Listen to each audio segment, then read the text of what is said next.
In this video, I'd like to show you how you can find the best property investments in your area and get an unfair advantage. So my name's Simon Zucci. I'm the author of Property Magic, the Amazon #1 property bestseller. I'm the founder of the Property Investors Network, and I've been investing in property for 23 years. I believe now is a fantastic time to be investing in property.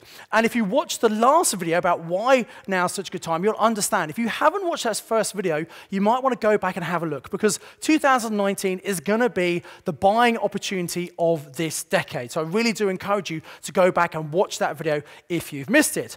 But in this video, I'm going to share with you a secret that took me 10 years to learn myself.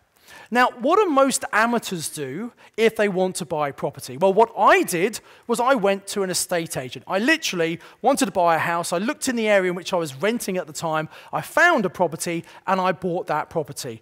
And that's what most people do. And so when they buy a residential property, most investors think, well, I'll just buy my investment properties in the same way.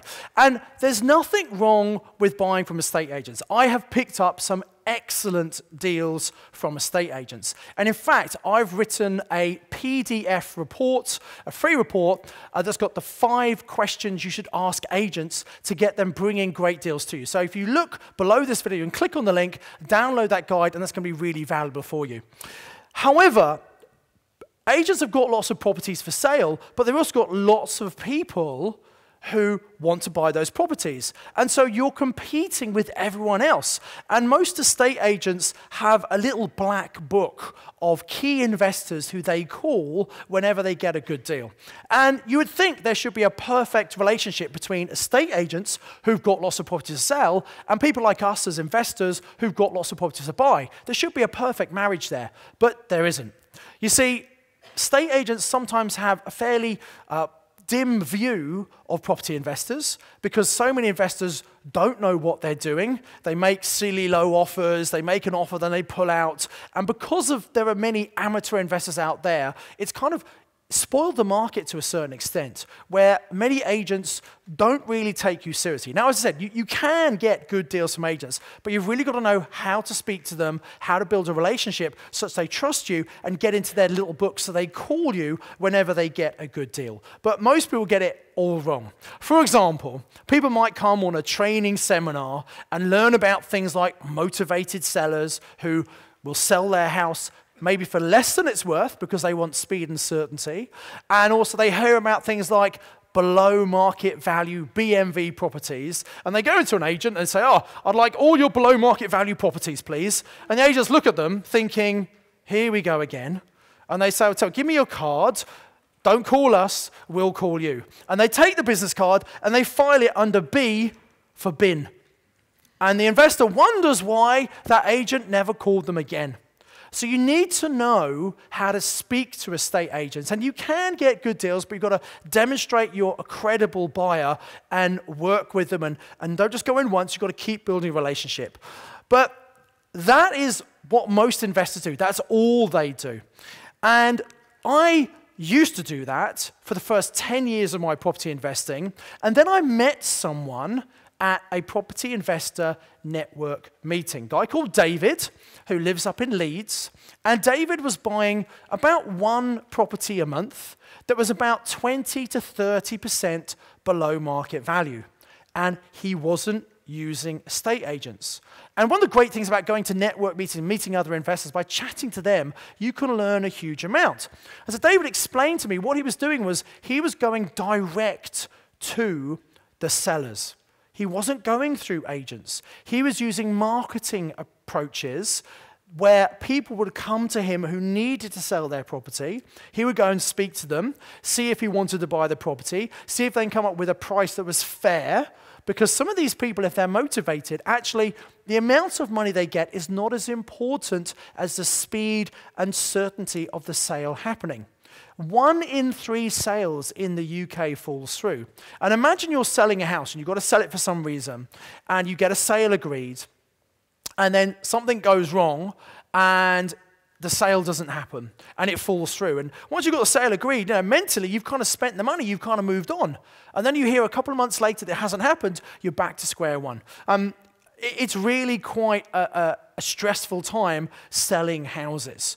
And so if someone comes along and can give you that certainty and give you that speed, suddenly it might be a much, much better alternative for them to sell the property to you.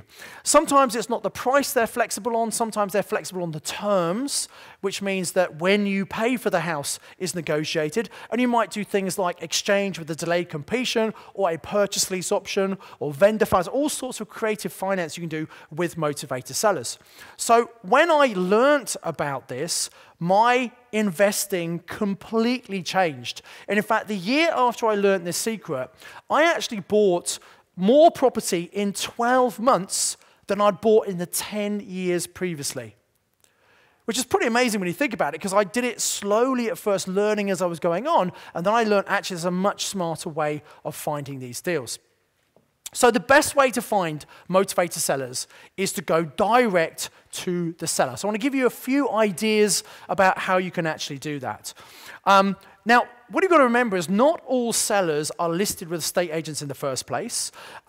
Sometimes they might feel let down by estate agents, maybe a sale's fallen through and they blame the agent, and it's probably not the agent's fault, but they might think it's the agent's fault. They get frustrated by that.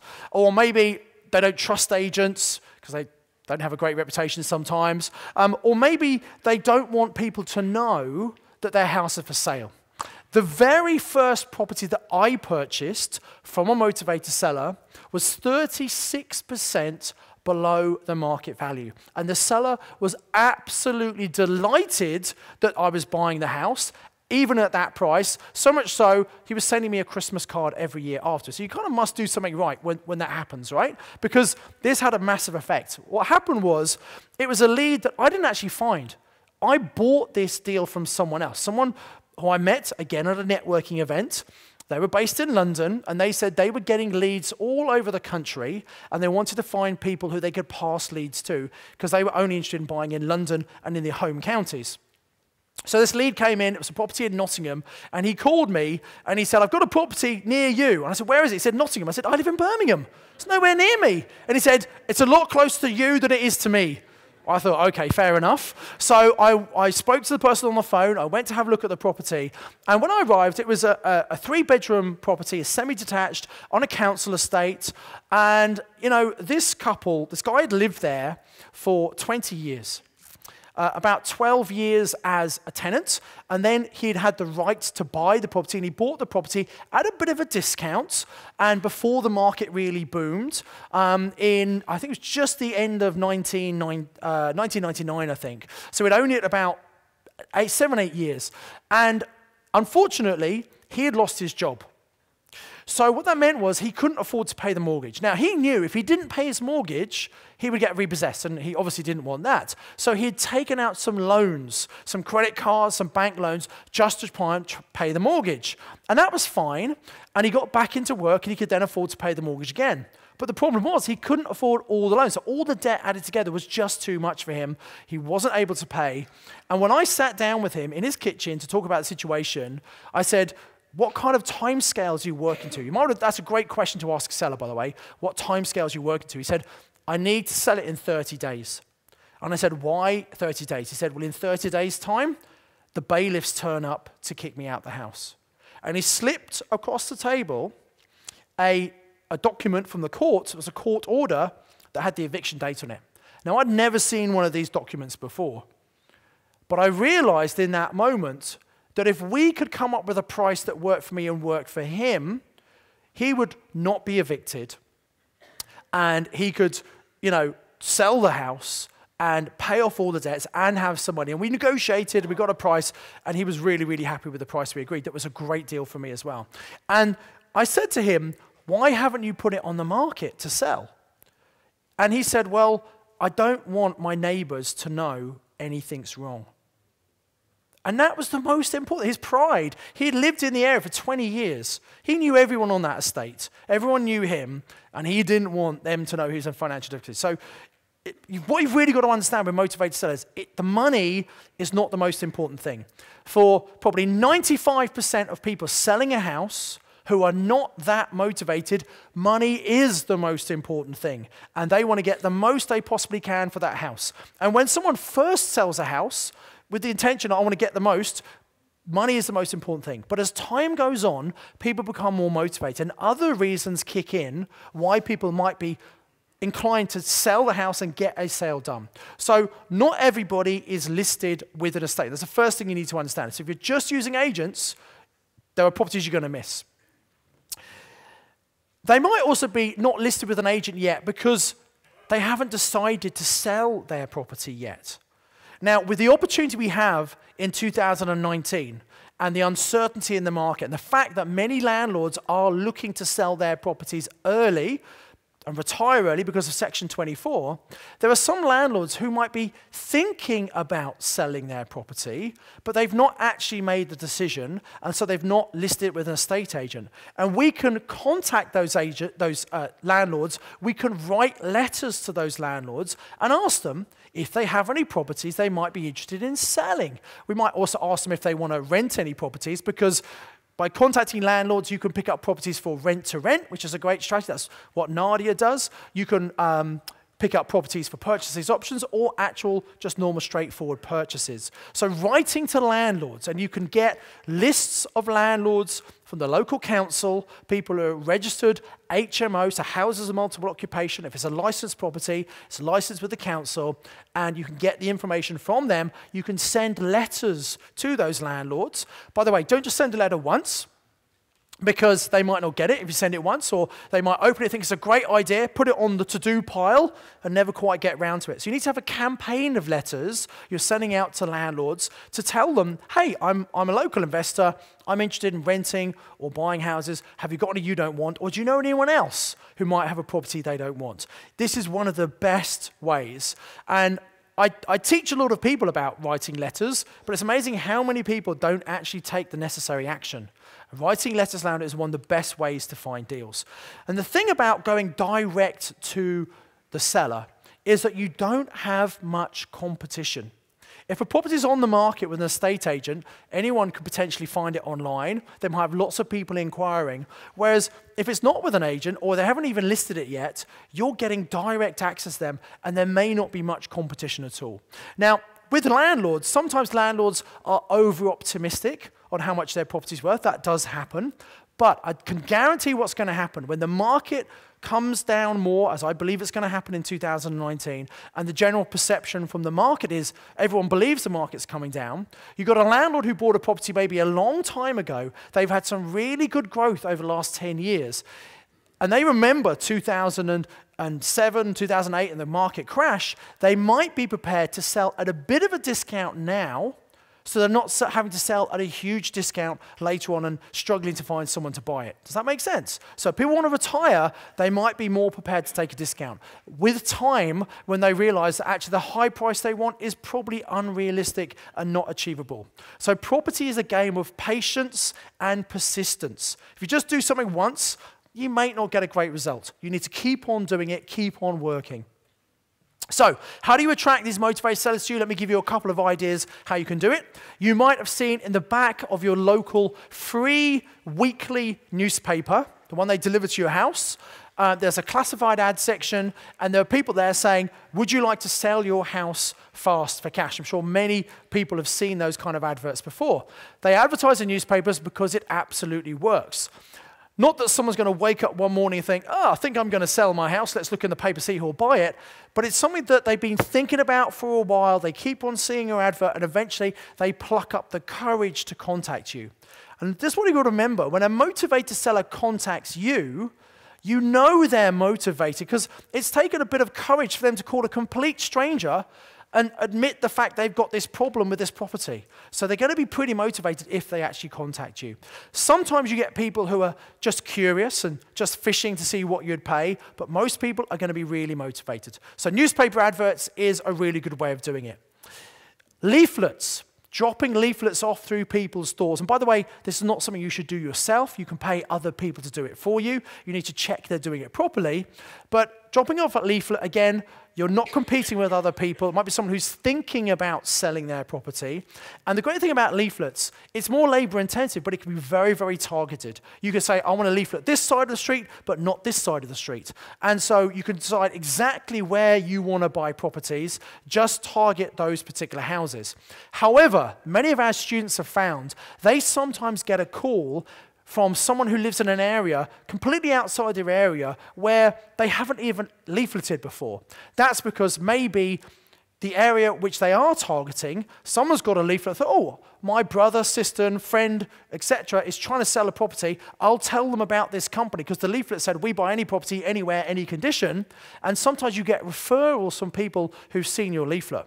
So if you get deals outside of your area, if it's a great deal, you might decide to do it yourself, or you could always package it up and sell it to someone else who's in that area who'll be happy to pay you a fee if it's a great deal.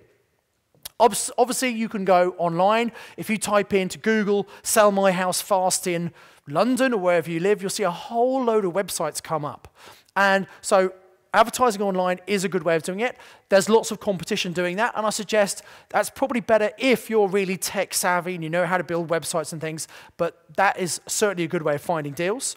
We've talked about letters to landlords. I believe one of the best way to find deals. Write direct to the landlords, make it a bit of a campaign, and also word of mouth.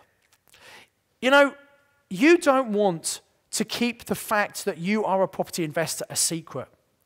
It's amazing how many investors don't like telling their family and friends what they're doing. And I think sometimes it's because there's a little bit of fear. Well, what if it doesn't work? What if I don't find it? I don't want to be a laughingstock of my family. But if you don't tell anyone what you're doing, it's a bit of a self-fulfilling prophecy. Guess what? Because people won't know you're investing. They won't come to you with deals. They won't come to you with money to invest. So getting out there and telling people what you do, whether it's social media, going to property network meetings and standing up, telling people you're finding great deals, tell people what you're doing. And, you know, other people might find deals that don't work for them. They can pass them on to you. So telling everyone what you do is another great way of finding motivated sellers. As people living in the UK, we're a little bit shy and reserved. It takes a bit of effort to do that sometimes. But again, getting out there and telling people is a great way to bring these people to you. So we want to see how we can, first of all, find this person, this motivated seller, and then find a solution that's an ethical win-win. And it's really important to say this. We're not looking for people who we can exploit and take advantage of, because at the end of the day, you've got to make sure you sleep well, and I believe whatever you do, if you put some good things out, good karma out there, good karma will come back to you. So I believe it's really important to find people who've got a problem, and we can't help everybody, and we don't want to help someone to disadvantage ourselves. We're not a charity. We want to make money doing this, but we can absolutely make money while still being ethical. And finding the person, finding out what the problem is, asking them some great questions to really try and find out the real issue, and then see if we can solve it. And if we don't want to buy it, we can sell it to someone else. When you get good at finding these motivated sellers, you will probably find more deals than you can do yourself. And of course, you want to keep the very best ones, and the ones you don't want, you should sell to other investors for a fee. And that's what I'm going to really share in the next video. I'm going to show, once you've got good at finding deals, how and why would you sell them to other people, and who would actually want to buy them from you. So, if you like this video, what I encourage you to do is go and download the PDF document about the 5 questions you can use estate agents to get them bringing deals to you, because you can work with agents if you know what to say to them. So click on the link below and download that guide. And in the meantime, maybe just put a comment below here. If you've got a question, please do ask that, or maybe share this with someone else who might watch. I'd encourage you, in the meantime, to invest with knowledge, invest with skill.